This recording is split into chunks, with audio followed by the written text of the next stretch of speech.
Sir आज final hearing था, आपने पिछली बार कहा था कि इस बार कोर्ट फाइनल हियरिंग जो ऑर्डर देने वाले हैं, तो उसका क्या अपडेट है सर? हम उन लोगों ने जो स्टेट की तरफ से एक फ़ाइल किया अपना रिस्पांस, तो उस रिस्पांस के बेसिस पे अब ये और भी क्रिस्टल क्लियर हो गया है कि जो SIC है और जो इन्वेस्टिगेटिंग एजेंसी है वो इसमें बिल्कुल clearly out of the way जाके एक्यूज्ड पर्सन्स का मदद कर रही है। क्योंकि आज जो कल डॉक्यूमेंट फाइल हुआ है उससे ये साफ लिखा गया है उस पर कि जो भी जवाब हमने पूछा था वो उन्हीं लोगों ने जवाब दिया है जो एक्यूज्ड हैं इस केस में, जिनके ऊपर एलिगेशंस हैं, और उनका जवाब मान के हम ये रिकमेंड करते हैं कि कोई कार्रवाई नहीं करनी चाहिए। अपनी तरफ से एक आयोटा भी इन्वेस्टिगेशन या इंक्वायरी इन्वेस्टिगेटिंग एजेंसी ने नहीं की है, ये एकदम क्लियर हो गया, क्रिस्टल क्लियर। उसके बाद जज साहिबान ने हमसे पूछा कि आप आज ही करना चाहेंगे इसको बहस फाइनली, या आप ये चाहेंगे कि हम, क्योंकि ये कल ही डॉक्यूमेंट मिला है आपको, तो आप इसमें कुछ टाइम चाहेंगे कि पढ़ लें आप इसको, क्योंकि बहुत लंबे चौड़े डॉक्यूमेंट्स फाइल किए हैं 600 पेज के। तो हमने ये कहा कि नहीं, हमें बिल्कुल, क्योंकि मैं दिल्ली से आ रहा हूँ बार बार और इस केस में बहुत ज़्यादा सीरियस इश्यूज़ इन्वॉल्व हैं और इसमें काफ़ी दिन भी हो गए हैं, तो इसको जल्दी से होना चाहिए। तो हम लोग तैयार हैं बहस करने के लिए। फिर हमने अपना बहस किया भी और यही जो आर्ग्यूमेंट किया कि ये तो क्लियर कट केस हो गया है जब गवर्नमेंट अथॉरिटीज़ जो हैं वो एक्यूज पर्सन्स की आउट ऑफ द वे जाके मदद कर रही हैं। अब ये एकदम क्रिस्टल क्लियर हो गया है from the documents themselves which have been filed by them. ऐसा नहीं कि कुछ हमारे डॉक्यूमेंट्स हैं, अब जो सरकार की तरफ से डॉक्यूमेंट फाइल किए गए हैं उससे क्लियर हो गया। तो उस पर काफ़ी देर हमारी कोई 15-20 मिनट तक बहस हुई। उसके बाद एक स्टेप और अब ये केस आगे बढ़ गया है, जब अब जो प्राइवेट रिस्पोंडेंट्स हैं, 2 कंपनीज निर्वाणा और DNM ग्रुप को भी नोटिस आज इशू हो गया है, क्योंकि अब जज साहब ने ये कहा है कि हम इसको मेरिट्स पे भी एक साथ सुनेंगे और एडमिशन का जो इशू है, जो प्रिलिमिनरी इशू जिसको सरकार बहुत ज़ोर शोर से आर्ग्यू कर रहा है कि पहले मेंटेनेबिलिटी को इसको आर्ग्यू करो, तो उसको भी हम साथ करेंगे। तो इससे हम आज एक स्टेप और आगे बढ़ गए हैं। तो होपफुली अब 28 को हमारा एफर्ट तो यही है कि ये जल्दी से जल्दी इसमें फ़ैसला है, लेकिन सरकारी पक्ष जो है वो इसमें पूरी ताकत और कोशिश कर रहा है कि किसी तरीके से मैटर डिले हो। उससे भी आप सब लोग अंदाज़ा लगा सकते हैं कि कौन व्यक्ति जो हियरिंग से भागता है, डरता है और हियरिंग डिले कराने की कोशिश करता है। और उसका साफ सबूत अब ये है कि सरकार ने एक दिन पहले 650 पेज का एक डॉक्यूमेंट फाइल किया, ताकि हम लोग उसके लिए पढ़ने के लिए और उस पर रिस्पॉन्स करने के लिए टाइम मांगे, लेकिन हमने वैसा नहीं किया और हमने बहस करना पसंद किया, क्योंकि हमारा केस एकदम ओपन शट है और बहुत स्ट्रॉन्ग केस है। अब सारे एविडेंस खुद सरकार के डॉक्यूमेंट से ही आ गए कि हाँ, इसमें मास स्केल पे करप्शन हुई है, और ये हमने आज आर्गूमेंट किया। सर पिछली बार हमने देखा कि जब आखिरी दिन होता तभी सरकार अपना जो रिस्पॉन्स होता है सबमिट करते हैं, तो ये क्या डिले टेक्निक्स है क्या सर, ये केस को आगे और ले जाने के लिए? सर देखिए, मैं वही कह रहा हूँ ना, जिस भी व्यक्ति को अपने केस पर कॉन्फिडेंस नहीं होता तो वो टेक्निकलिटीज़ ढूंढता है। जैसे इस केस में सरकार ये नहीं बोल रही कि करप्शन हुआ है या नहीं हुआ है, इस पर वो बात ही नहीं कर रहे। डॉक्यूमेंट जो फाइल कर रहे हैं उससे साफ नज़र आ रहा है कि हाँ, करप्शन हुआ है बड़ा, लेकिन वो मुद्दा क्या बना रहे हैं, मेन मुद्दा बहस करने के लिए कि ये मेंटेनेबिलिटी है नहीं है, कि किसी टेक्निकल ग्राउंड पे कि ये छोटा सा रूल फॉलो नहीं किया, हाई कोर्ट रूल फॉलो नहीं हुआ, या सैंक्शन इसमें लेना पड़ेगा क्योंकि सरकारी ऑफिसर इन्वॉल्व हैं। अब सैंक्शन ऐसी सरकार कैसे देगी जो कि डिले कर रही है खुद ही, और डिले वही करता है जिसका केस कमज़ोर होता है। हम लोग तो आज एक दिन में रात भर पढ़ के भी हम लोग 650 पेज भी केस आर्ग्यू करने के लिए तैयार थे। सरकार की तरफ से ये डिले किया गया जान के, और उसके बाद आज भी वो सक्सेसफुल हुए एक और डिले करने में मैटर। सर लास्ट टाइम एक आप स्टेटमेंट दिए थे कि आप जब केस फाइल किया है उसका बाद आपका जो वहाँ का काम शुरू किया है, तो सर आप केस जब दिया था जून को दिया होगा लास्ट साइड, उसके बाद 2 महीने में सर जो गवर्नमेंट क्वार्टर है कैसे कंप्लीट हो गया सर? उसका एक कन्फ्यूजन है लोकल आदमी का वहाँ का। ये 2 महीने में क्या, ये तो 11 दिन में डॉक्यूमेंट्स पे लिखा है। जी सर। 11 दिन में करीब इन्होंने 20% वर्क पूरा किया है। 2 साल में 80% वर्क किया। कागज़ों पे ये बोला है कि हमने 11 दिन में 20% काम पूरा कर लिया। तो इसी से आप अंदाज़ा लगा सकते हैं कि इसमें कुछ मुझे लगता है कि कुछ फरिश्ते या जो महामानव हैं या कोई एलियंस आके इतनी जल्दी काम कर सकते हैं। ह्यूमनली तो पॉसिबल ही नहीं है। मगर इससे साफ जाहिर ये होता है कि कोई काम हुआ नहीं है। काम ना करके सिर्फ दिखावा किया गया है, एक आई वॉश किया गया है, ताकि जब ये केस भी फाइल हो गया विजिलेंस में और एसआईसी में कंप्लेंट फाइल हो गई, तो ज़मीन पे कुछ ना कुछ काम दिखाने की कोशिश हुई है। एक्चुअली ये काम नहीं हुआ। सर स्टेट का हम लोग का सबसे बड़ा एजेंसी एसआईसी और एसआईटी को आज आप आरोप लगाया है कि हम लोग का जो एलिजिटली जो आपका जो एक्यूज है उनको मदद किया है बोल के। सर उसमें आप थोड़ा सा और विस्तृत रूप से बताइए। नहीं, मदद किया नहीं है, आउट ऑफ द वे जाके मदद किया है। सिर्फ मदद नहीं किया है, आउट ऑफ द वे जाके मदद किया है। सब कुछ सबूत सामने होने के बावजूद भी, जैसे हमने जो आज बहस में भी बोला कोर्ट में कि इसमें इंटरनेट काम नहीं कर रहा, इंटरनेट वीक है, ये उन्होंने डिफेंस लिया। ये अपना बहाना बनाया कि हमने ई टेंडर, जो कि मैंडेटरी है CPWD के टेंडरिंग के प्रोसेस से, पूरे देश में छोटे से छोटा टेंडर भी होता है तो ई टेंडर होता है।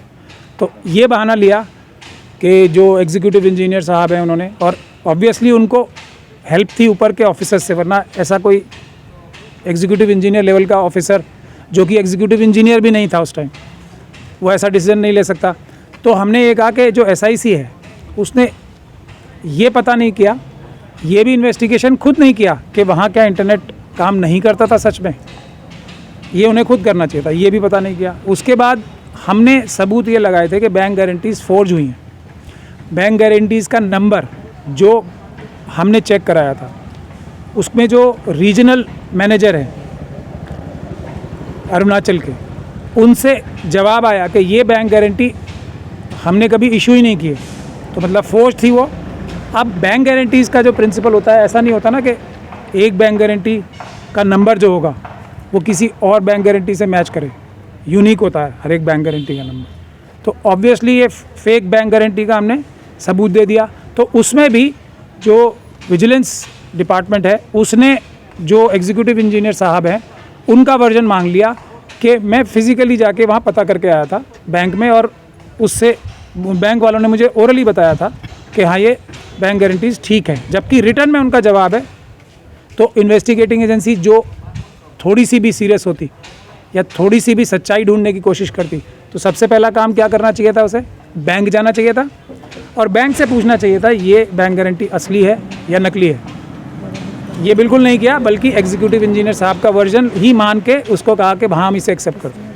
तीसरी चीज़, DNG एक कंपनी है जिनके मालिक ने ये लिख के दिया हमारे लीगल नोटिस पे, जो काकूपोटुम साहब ने उन्हें लीगल नोटिस दिया था कि इसमें मैंने अप्लाई नहीं किया टेंडर में, और मेरा जो एफिडेविट है वो भी फोर्ज किया गया है।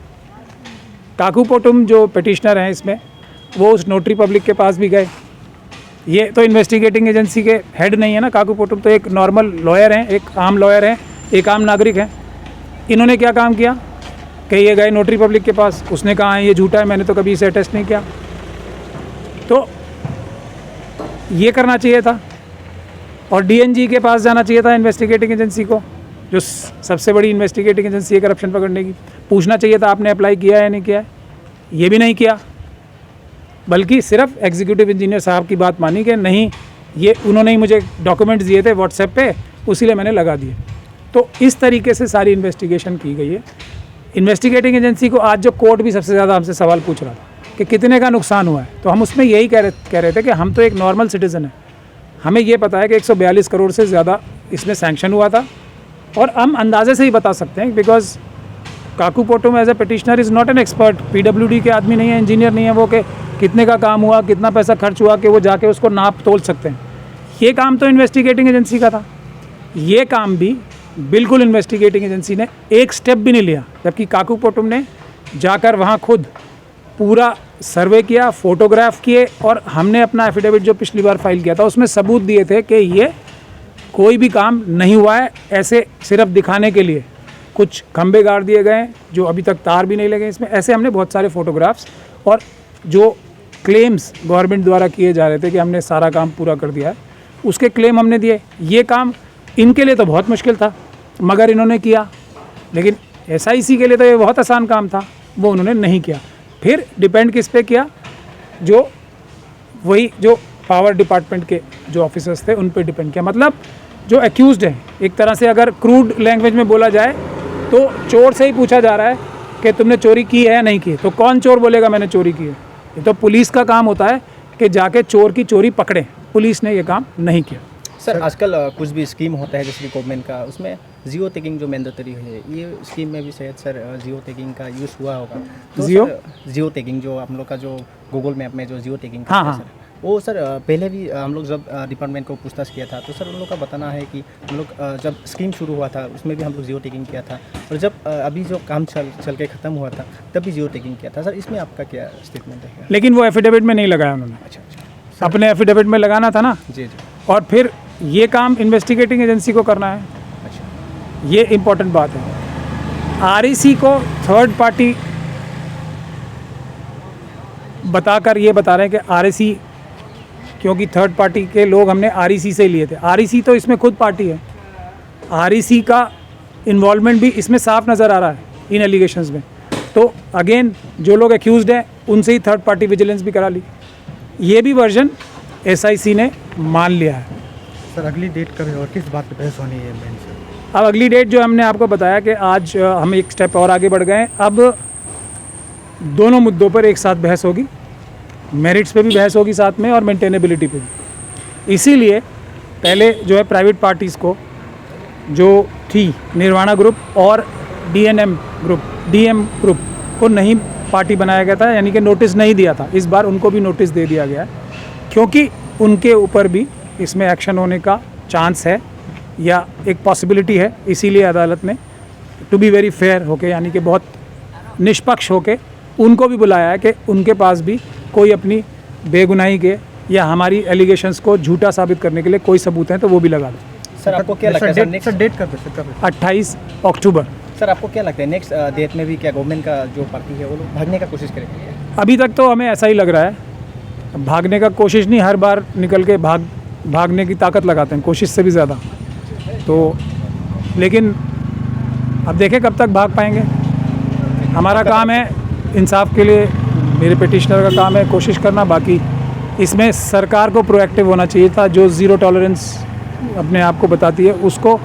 अगर कोई गलती से भी कोई करप्शन की बात बता दे, यानी कि जो इस पिटीशन में हमने इतने सारे सबूत लगाए, कोई ऐसे ही बता दे कि यहाँ करप्शन हुई है, तो कोई एक ईमानदार गवर्नमेंट होगी, कोई एक ईमानदार चीफ मिनिस्टर साहब होंगे, कोई एक ईमानदार दूसरे होम मिनिस्टर साहब होंगे, तो वो पूरी ताकत इस बात के लगाएंगे टू रूल आउट के कहीं कोई करप्शन तो नहीं हुई है। ऐसा तो बिल्कुल नहीं करेंगे कि अपने जो उनके अंडर एजेंसीज काम करती हैं उनको ये कहें कि जो एक्यूज्ड हैं उनका वर्जन, जो आरोपी हैं उनका वर्जन ही मान के आप कोर्ट में, हाई कोर्ट में चल रही है ये केस, देखिए आप इतनी बहादुरी से फिर भी इस तरह की बातें हो रही हैं, तो ये मुझे काफ़ी चौंकाती हैं और काफ़ी हैरान भी होता हूँ इससे। ठीक है sir. When it comes to your child's future, make no compromises. Enrolling Nalanda Academy coaching for decoding or regular classroom facilities. Experienced faculty members, dynamic teaching models, regular tests and feedback to improve performance. Multi-Viva security system.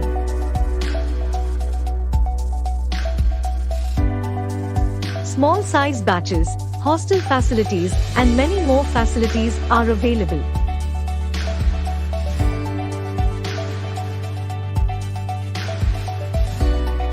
For admission and any other queries, visit Nalanda Academy Coaching, G Extension, Nahar Lagoon.